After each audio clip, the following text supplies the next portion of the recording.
পূৰ্বৰ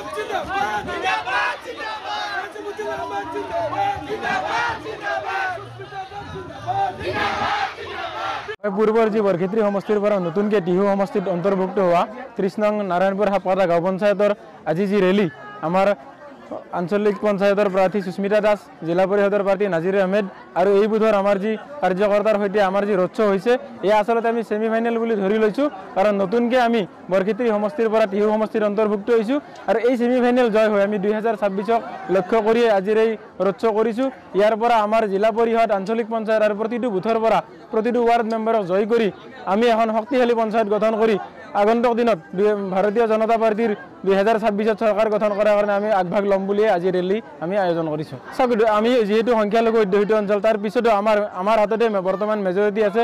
আমি 60ৰ পৰা 70% ভোট পোৱাৰ আশাৰে আৰু মানুহ স্বতঃস্ফূৰ্তভাৱে ওলাই আহিছে। বিজেপি চৰকাৰৰ উন্নয়নমূলক আঁচনি, অৰুণোদয়, বৃদ্ধ পেঞ্চন, বিধৱা পেঞ্চন আৰু যি চৰকাৰী আঁচনিসমূহৰ যি লাভালাভ সাধাৰণ জনতাই পাইছে, তাৰ ওপৰত ভিত্তি কৰি ৰাইজে আজি বিজেপিমুখী হৈছে। আৰু এই ৰেলীত আপোনালোকে দেখিবলৈ পাইছে প্ৰায়খিনি মানুহ আমাৰ মাইনৰিটি মানুহ। গতিকে ইয়াৰ পৰা গম পোৱা যায় চৰকাৰখনৰ কামত ৰাইজ আকৃষ্ট হৈছে। নেতাৰ খেলত আমাৰ ৰাইজ নাই, নেতাৰ খেল নেতাই খেলিছে, কিন্তু ৰাইজে চৰকাৰৰ যি আঁচনিৰ যি লাভালাভ সেই পাইছে আৰু সেই পোৱাৰ কাৰণে ৰাইজে স্বতঃস্ফূৰ্তভাৱে ওলাই আহিছে। কোনো ধৰণৰ তহামতৰ ৰাজনীতি হোৱা নাই, কোনো ধৰণৰ বিভাজন নাই। আমি যদি আমাৰ আই মাতৃসকলে অৰুণোদয় পাইছে, বৃদ্ধ পেঞ্চন পাইছে, চৰকাৰী চাউলৰ পৰা, ৰেচন কাৰ্ডৰ পৰা চব সুবিধা আমি পাইছোঁ। গতিকে ৰাইজক দেখিছে আপোনালোকে, চব ৰাইজ ওলাই আহিছে। নহ'লে এনেকৈ ৰাতি 8টা বজাত 9টা বজাত মানুহ ওলাই আহিব নেকি?